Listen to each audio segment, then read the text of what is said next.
Good morning, good afternoon, good evening, Mission and beyond. I'm your host, Chris Topher, and we are live-ish with our inaugural video edition. Yeah, I know I stumbled over that. It's all good.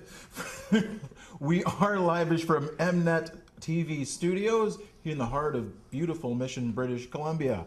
I'm very excited, not only for our inaugural edition, but we had one of my favorite guests here today. He was actually, for those of you who remember, the first guest on the radio version of LIVEish on Mnet Radio. I'm here with the master storyteller, Mr. Jeff Lakey. It's good to see you, my friend. Good to see you too, Chris. It's been a while since we've talked. You've been keeping busy, recording, performing, and you have a new song, which we're very excited about. At my weakest, we've all gone crazy over it here. Many of us are calling it the best thing you've ever done. How do you feel about the song? How highly do you rank it? It's been a bit of a emotional roller coaster over the last month or so. Having a family member struggling and being in the hospital and passed away a couple of weeks ago. Oh, well, our condolences for it.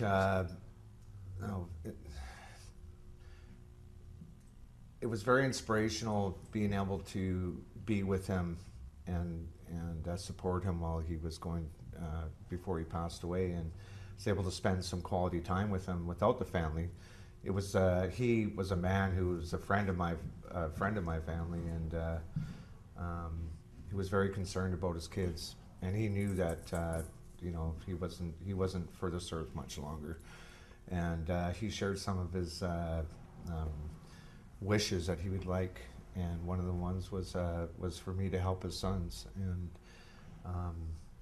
so the song "At My Weakest" was inspired from those visits, and so really the song is dedicated to that man. His name was John, and to his family. Oh, that's quite something. I know your songs are always, there's always they're very personal, and they somehow always wind up becoming very uplifting. Even your darker ones back in your earlier days. And I noticed that with this song too. It's a dark subject, but it's still very uplifting towards the end. And I noticed musically it keeps on that. When you went from your first album to Standing on the Top, from that somber record to the upbeat rock record, was very reflective of where you were in life. And I found this was kind of that too. It still has that laid back thing that your music always has, and with the slow build, it's kind of a darker start. But once you get to the rocky part in the middle, it's got that swagger there. And I enjoy the dichotomy of that. The whole idea that it's not perfect, but life is pretty damn good now. Am I correct in that? You're very correct, and actually, I believe I'm at a time now of. This man said to me, he says, "It's not a time to mourn, but a time to celebrate." And he said, "Jeff, now it's time for you to celebrate. I am now clearing the path for you and my family to celebrate life and not mourn it." And it says it right in the song. It says, "I want to live, I want to give, even when I'm at my weakest." It's the longest song you've done, and getting a little prog rock on us there.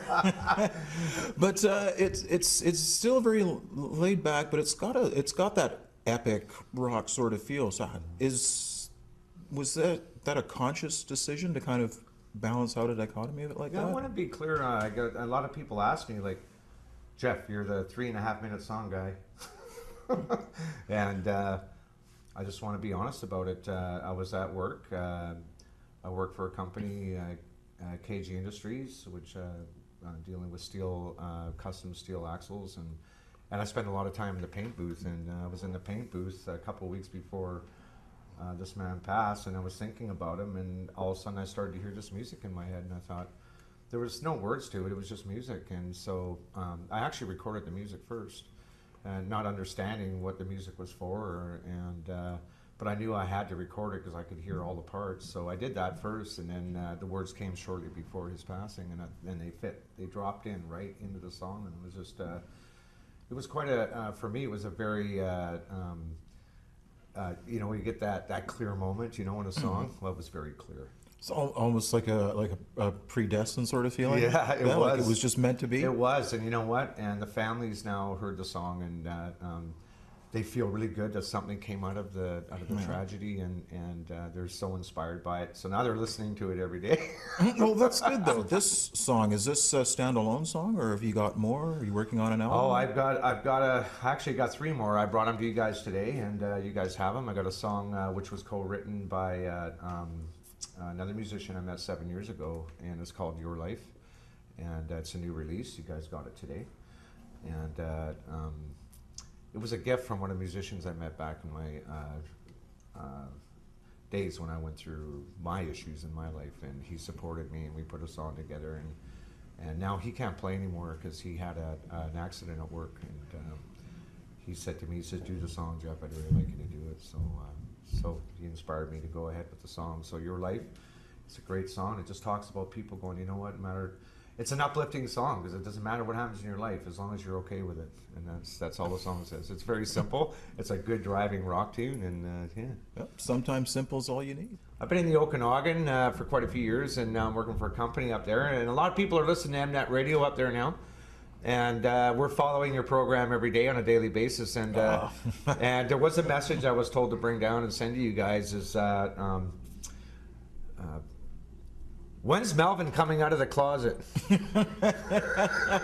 Well, you'll have to ask our ex-pro about that. He's a little tighter with Melvin than the rest of us.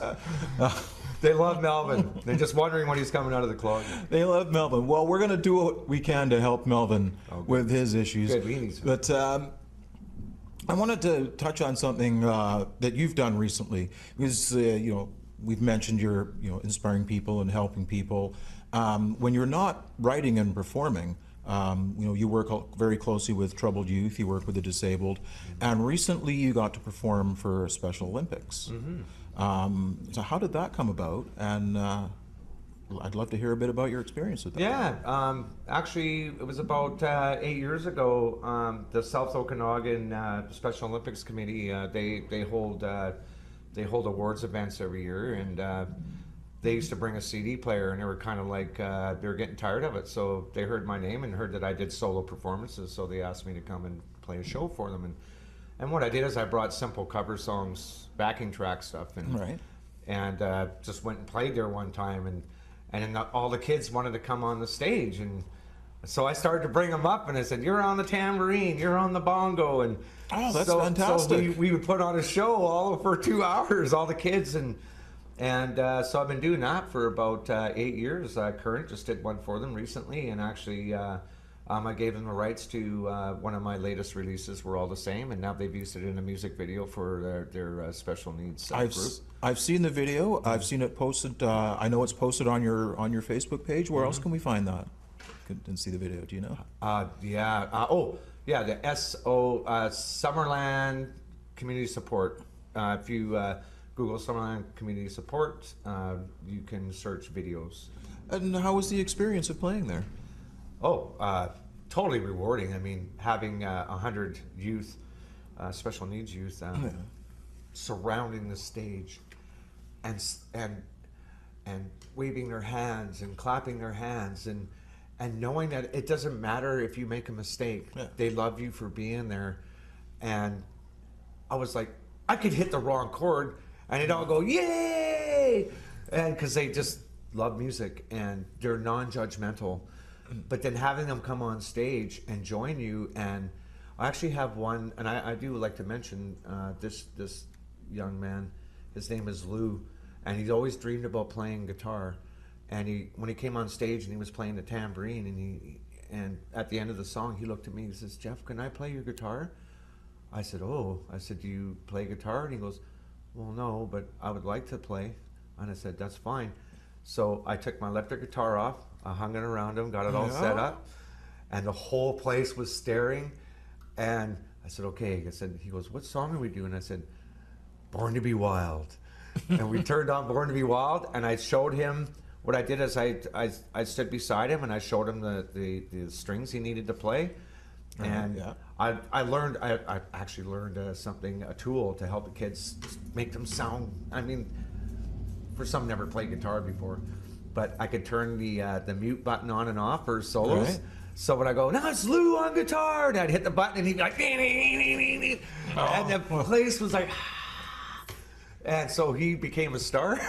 And yeah, and you know he'll never forget that moment. And is this the most rewarding thing for you? Is just seeing all these smiles on people's faces? You know, just seeing you there playing music that you wrote. Yeah, you know, I think that's very rewarding. I think the most rewarding thing, though, as a whole, is seeing people, and when they hear my music, they go, you know, I get it. Yeah. You know, and that's the most rewarding thing for me, because I feel my songwriting is a little bit different than everyone else's. I feel quite different, but I feel that that's my place, and it seems to fit who I am. I mean, I got to write about who I am, right? I mean, Exactly. You I go with mean, what you know, right? Yeah, exactly, right? So I think I'm in the right place. I feel I'm here at the right time, and look out, world, I'm coming. I have a message to send, and it's going to be quite powerful, and I'm pretty excited about carrying that message to everybody. Yeah. Because you played a St. Pat's show the next day, right? Is that not correct? Mm-hmm. That's a very different crowd, a very different vibe. Are you still able to get your messages across? It's a little tougher, but you know, you throw a couple songs they connect with, and then they go, "Oh, I get you," and you know, like you throw a couple songs in that they know. It's very tough to you know. I find I played a lot of the club scenes. You know, I Yeah. find the club scenes kind of like I'm kind of moved away from that now. I mean, you know, I told the band, I said, if I have to play Mustang Sally one more time, man, you're going to find me in a garage with the car running, right? You know? So you'll be going out and putting a few more smiles on a few more faces, culminating with the Mnet Radio Music Festival here in Mission, yeah, August the 27th. What are you looking forward to from that? Coming home. Yeah? Yeah. I feel it's time for me to play my music. This is my home. Really, this is where I grew up, and I've been away from home for many years, and so I feel that my path is cleared now, and whatever happens in my music career or whatever, I feel it's time to come home and share my experience with everybody that hasn't seen me over the years. I've been getting messages from a lot of school friends that they're coming to the show and they haven't seen me in years and just dying to hear me play guitar again. And also too, I want to give the thanks to the band members that have joined with me for the last couple of months. I had to put a band together. I had the Blackbirds band, but they all disbanded, and we haven't been together for a couple of years. And they heard about this show, and I contacted them, and they all said, "Yeah, we'd love to help you." And so we've been rehearsing for a couple of months. I want to say thanks to our drummer Cliff Fraser from Penticton, British Columbia. He's an amazing man. He is so supportive. He supported me since 2002. We lost our drummer in 2002, and he came in and just said he would love to play. And so he's been a big support. Also, new bass player Fred Coate. He's from Caramias, British Columbia. I didn't know I'd ever find a bass player to do the show. In fact, it was kind of iffy if it was going to happen, and he stepped in and said, "Yes, I'd love to play your show." So then keyboardist Richard Ferrier from Kelowna, British Columbia. He's masters in keyboards, and he's always been contacting me and wondering what I'm writing, and he's always phoning me from all over the country because he travels in his job. And when he heard about the show, he said, "Yes, I'd love to play. I'd love to be part of your show." So these guys all stepped up and said, "We'd love to help you." And you know, you've given a lot of help to a lot of people over the years, so we want to give back to you and help you. And they're great players, and I just love I'm just so excited to be playing with them down here, and they're really excited about coming too. And what's the main difference did you find? Because last time you were here, when you played here at Emmett Arts Club, you had the samples and you had the backing tracks. What's the biggest difference now with having a live band? You know? I'm not alone anymore. Yeah. I feel like I have a team because you know, like you can do backing tracks. I see a lot of people do that, but it just doesn't feel right without people with you. And the live aspect where the drummer changes a bit and the bass player makes a move, and I've given them all their own. I've given them the reins to play it the way they want to play the song.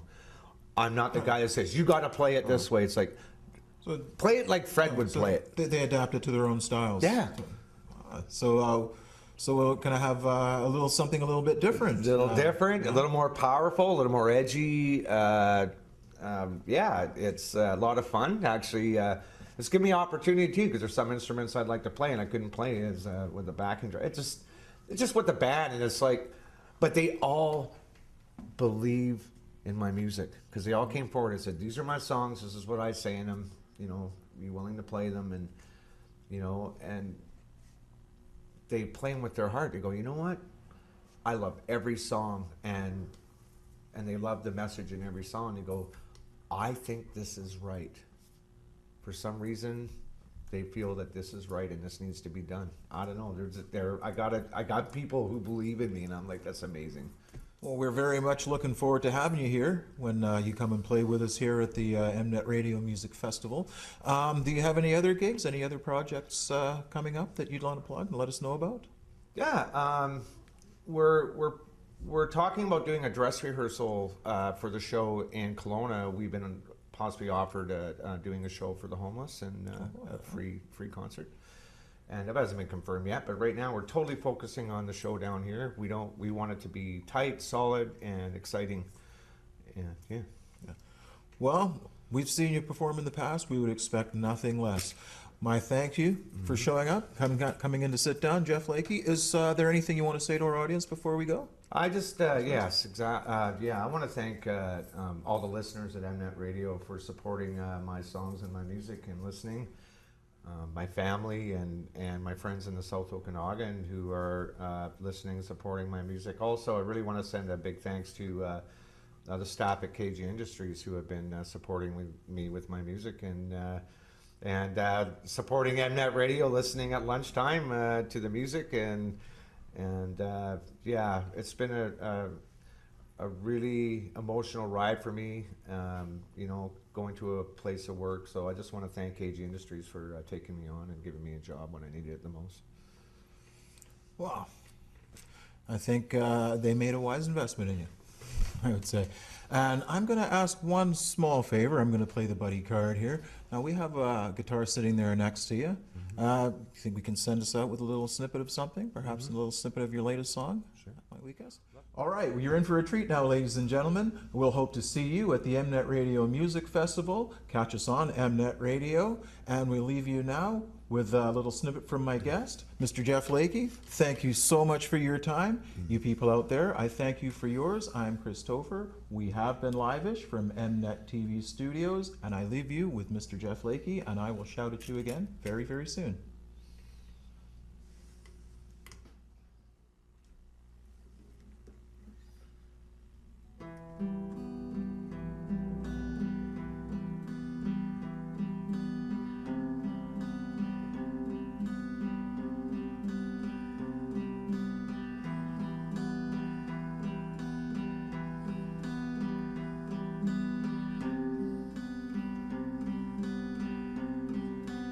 I live alone, never had a home.